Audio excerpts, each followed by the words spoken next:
Hey, Peter. Hey, Adam. We're recording in 3. Bing.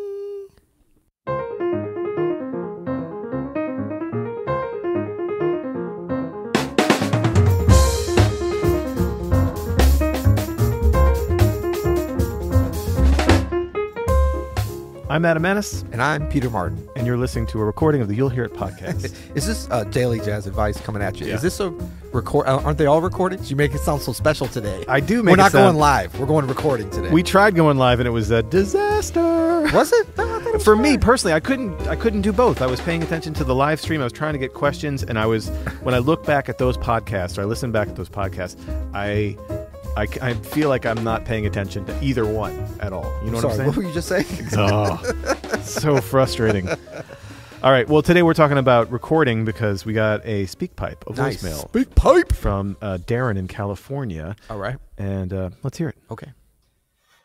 Hey, Peter and Adam. This is Darren over in California. And I had a question about making recordings. With this music, we spend so much of our time playing live that going into a recording studio can be kind of hard to adjust to. You don't have the audience there. You're usually isolated from the other musicians. And at least for me, I'm always super aware that everything I play is getting saved. You know, if you mess up something when you're playing live, it's over almost as soon as it happened.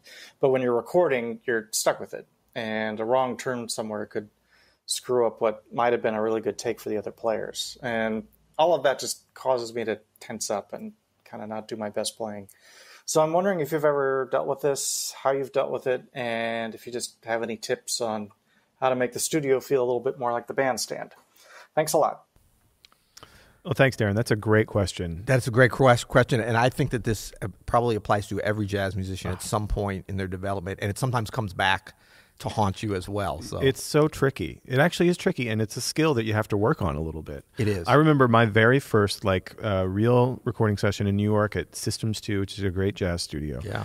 And we did like the first tune or the first take, and I played so quietly. Like I was just trying to, I was like, and the engineer of all people pulled me aside. I was pretty young, and he pulled me aside and he's like, just play. Just Right. don't worry about it. He's like, can't turn the mics up anymore, buddy. Yeah.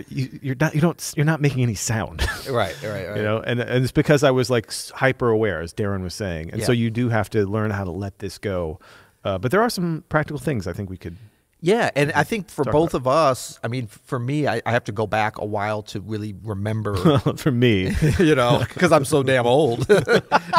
No, but I mean, I do remember, but it's been a while. But you know what has reminded me when we started this podcast, because this was such a different thing for me, I think probably for you too, that I mean, I was so self-conscious. I mean, not that I'm not now with every word I say, but I mean, it took us a minute to get to the point where we were just sort of talking to each other. You know? If you listen to those first few episodes, we were definitely like, and here is the blues scale. But I mean, it really Don't listen to those episodes. Yeah, do not listen to those episodes.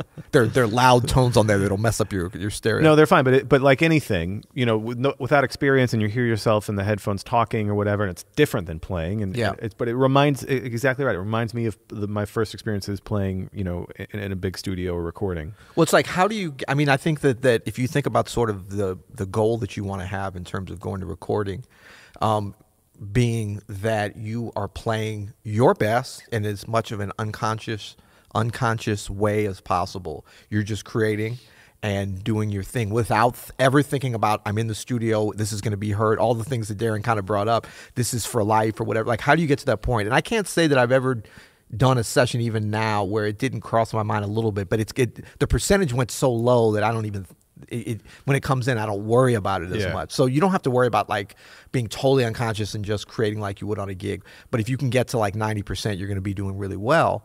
And I think that, you know, once you realize that that's a goal and a target you can get to, you can separate out this whole thing of like, you have to be comfortable with who you are. So like when we come on and do this podcast, we just talk and stuff. And at first, when you listen back to it, it's like, oh my God, I sound like that. And then, but at a certain point, you have to be like, no, that's how I sound. That's not going to change. You know what I mean? Yeah. So like, how do you get to the point where you can be your best self. But some people want to be like, I'm in the studio and like, oh man, I don't sound like Herbie Hancock. Dude, you don't sound like that on the gig either. So, Yeah. So all you have to do, so once you lower your expectations to just being the best of yourself, which is fine. Like we talk about, everybody has something to say. Yeah. And you have to, I know that sounds like a corny affirmation. It does. But once you, it does, I know. But you know what? That's what I have to say. So it's true though. And so there's, I had a friend who posted this on Twitter, which I thought was a really good. Are you stalling while you're trying to find it on Twitter? But I found it. So a friend of the podcast, Christopher Stark, posted. We're going to talk about this dude every day, man. Just this week, because I'm just thinking about it. Christopher Stark week? So, hey, maybe that could be. Yeah. Just kidding. So he posted this, the creative process for most people. And I think this goes for anything, whether you're recording a podcast or in the studio or even performing live. This is brilliant. This is tricky. This is terrible. I am terrible. This might be okay. I'm now interested in the next thing. Is that 7 things? Yeah, that's 6 things. Oh, 6 things. But that could go for anything, for a recording session or whatever. This is, man, this is awesome. Yeah. Hey, this is tricky. Yeah. This is terrible. Yeah. I am terrible. This might be okay. Oh, number 7 might be suicide. That's the worst part. It's What's like the next gig? Oh, yeah. That was let's do it. It's like the 6 levels of composer hell, basically. That's true. But you know what?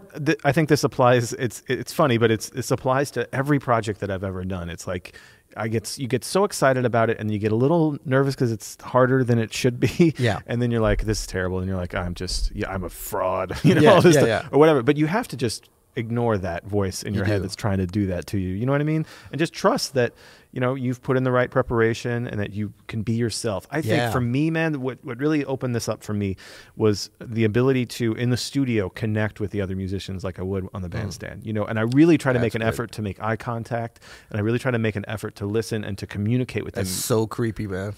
Eye contact?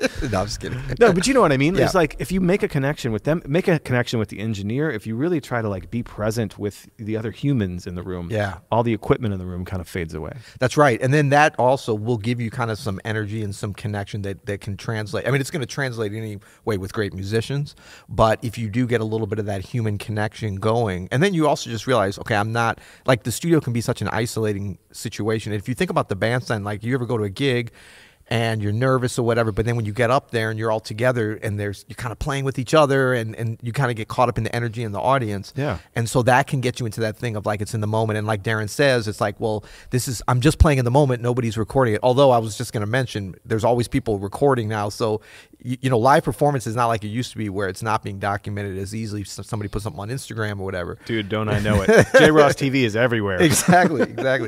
But I mean, the thing about it is, in the studio, it can be so isolating because a lot of times you're literally isolated in terms of like the piano's in a booth and you've got on headphones. There's no feedback. Right. And so, if you can make eye contact, if you can come in between takes and be with other people. I mean, I've been in these sessions where you're just in the same little room by yourself. You feel like you're playing alone. And so you want to take those chances to kind of get that human connection. Yeah, and then some other things you can do is make sure, really take the time with your headphones. In my experience, if you're using headphones, get them exactly where you want to be.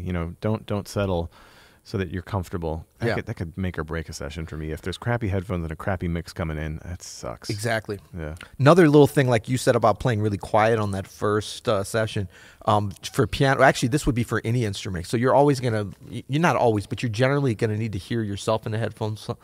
Some if you're isolated, but don't put yourself up too high because you want to hear yourself at a realistic level, like you are in a live situation. Yeah. If you're hearing yourself so clearly, you're going to be playing in a very self-conscious way, and like, oh wow, why am I?